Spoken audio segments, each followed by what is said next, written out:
علیکم اسٹوڈینٹس. آج ہم اپنا نیا لیسن پڑھنے جا رہے ہیں اور ہمارے لیکچر کا جو لیسن کا نام ہے وہ ہے صلاح الدین ایوبی رحمۃ اللہ علیہ.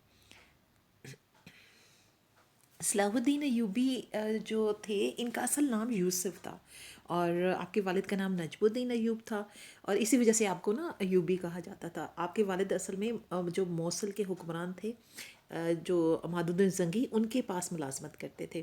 تو آپ کی پیدائش جو ہے وہ 1138 ہے اور آپ جو تھے وہ نہایت متقی نڈر انسان تھے اور عالم اسلام کے نامور مجاہد اور عظیم سپہ سالار تھے. یہ آپ وہ سپہ سالار ہیں کہ جنہوں نے یورپ کے عیسائی کو شکست دے کر بیت المقدس جو تھا وہ آزاد کروایا تھا ان سے اور اس طرح 90 سال بعد بیت المقدس جو تھا وہ مسلمانوں کا اس کا دوبارہ قبضہ ہو گیا تھا. آپ جو تھے وہ بہت عزم و استقلال کا پیکر تھے اور حکمران ہوتے ہوئے بھی اپنے نہایت سادہ زندگی جو تھی وہ گزاری تھی اور آپ بیک وقت جو تھے مصر، شام، بحرین، یمن اور افریقہ کے بعض صوبوں کے حکمران بھی رہے تھے. لیکن بجائے یہ کہ آپ کہیں محل نما جگہ پہ رہتے آپ ایک خیمے میں رہتے تھے اور خیمہ بھی ایسا تھا جو کہ محل سے کم نہ تھا کہ آپ تخت سے زیادہ گھوڑے پر بیٹھنا پسند کرتے تھے. یعنی آپ درباریوں سے زیادہ اپنے مجاہدین میں رہنا پسند کرتے تھے کیونکہ جو آپ جو تھے نا وہ ایک قدرتی طور پر نا ایک بہادر جرنیل تھے. تو اس وجہ سے آپ ہمیشہ اپنے آپ کو جنگی مہمات میں مصروف رکھتے تھے. اسی بنا پر آپ کو نا جو جتنے بھی مسلمان تھے وہ آپ کو ان کے ہر دل عزیز حکمران تھے.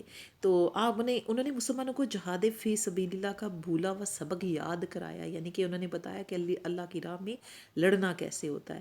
تو ان کے بارے میں ایک بہت مشہور مورخ تھے قاضی ابن شداد. انہوں نے صلاح الدین ایوبی کے نام کے بارے میں یعنی ان کو ایک خراج عقیدت کس طرح پیش کیا تو انہوں نے کہا تھا کہ وہ جو تھے صلاح الدین ایوبی وہ بڑے قوی دل، بارو، بہادر، بے مثل شجاع اور حد درجہ ثابت قدم تھے اور کسی قسم کی کوئی مہم جوئی جو تھی نا ان کو ڈرا نہیں سکتی تھی. اور کیا کرتے تھے وہ سخت سے سخت مقابلوں کی بھی پرواہ نہیں کرتے تھے اور موسم سرما کی شدید سردیوں میں بھی وہ جنگ اور حملوں میں مصروف رہتے تھے اور اپنی قلیل فوج سے کثیر فوج کا مقابلہ کرتے تھے. یعنی کہ یہ نہیں ڈرتے نہیں تھے کہ ان کی فوج جو ہے وہ کم ہے دشمن کے مقابلے میں تو وہ دل برداشتہ ہو جائیں، ایسا نہیں تھا بلکہ وہ پوری دلیری اور ہمت سے وہ جو ہے وہ لڑتے تھے اور بلکہ دشمن کی فوج کی کثرت جو تھی نا وہ سلطان کا حوصلہ اور بڑھاتی تھی. تو آپ جو تھے اللہ کا نام لے کر نڈر ہو کر لڑا کرتے تھے. اسٹوڈنٹس یہ تھا آپ کا آج کا لیکچر. اس کا باقی کا حصہ جو ہے میں آپ کو دوسرے لیکچر میں بتاؤں گی. آپ نے اس کو اچھی طرح یاد کرنا ہے اور لیسن کو دوبارہ پڑھنا ہے. اللہ حافظ.